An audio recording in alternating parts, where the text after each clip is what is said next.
Ես եղել եմ այն նկարիչը, ով արևը տեղափոխեց կտավի վրա, այնպես որ նույնիսկ գույները սկսեցին շնչել հայկական լեռների նման։ Ինձ ասում էին, ես պարզապես նկարիչ չեմ, ես գույնի միջոցով պատմող մարդ եմ։ Ես Մարտիրոս Սարյանն եմ, մարդ, ով հավատում էր, որ արվեստը պետք է կյանք տա, ոչ թե միայն պատկերի այն։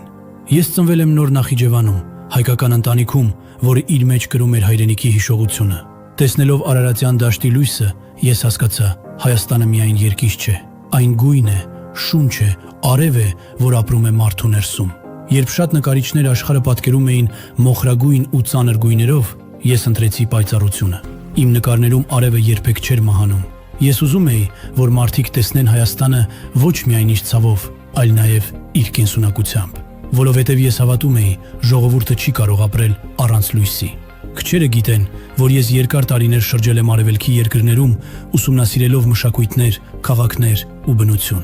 Եգիպտոսի, Պարսկաստանի և Կովկասի ճանապարհները փոխեցին իմ արվեստը։ Այդ ճամփորդություններից հետո իմ գույներն ավելի համարձակ դարձան, ավելի տաք, որովհետև ես տեսել էի, թե ինչպես է արևը տարբեր ժողովուրդների վրա ընկնում, բայց ամենաշատը սիրում էի այն արևը, որը փայլում էր Հայաստանի վրա։ Իմ կյանքի ամենածանր էջերից մեկը եկավ այն ժամանակ, երբ հրդեհը ոչնչացրեց իմ բազմաթիվ նկարներ ու աշխատանքներ, տարիների ստեղծագործությունը մեկ գիշերում վերածվեց մոխրի, բայց ես չկոտրվեցի։ Ես նորից վերցրի վերցինը և սկսեցի սկզբից։ Ես ապրում էի մի ժամանակաշրջանում, երբ արվեստն էլ էր վերահսկվում, բայց նույնիսկ այդ պայմաններում ես փորձում էի պահպանել իմ ներքին ազատությունը։ Ես չէի ուզում, որ իմ նկարները դառնան միայն գաղափարախոսության սպասավոր։ Ես ուզում էի, որ դրանք մնան մարդկային, կենդանի և հայկական։ Քչերը գիտեն, որ ես նաև մեծ դեր ունեցա հայկական կերպարվեստի նոր դպրոցի ձևավորման մեջ։ Իմ ստեղծագործություններում Հայաստանը պարզապես բնություն չէ, այն հոգեվիճակ է։ Ամեն ծառ,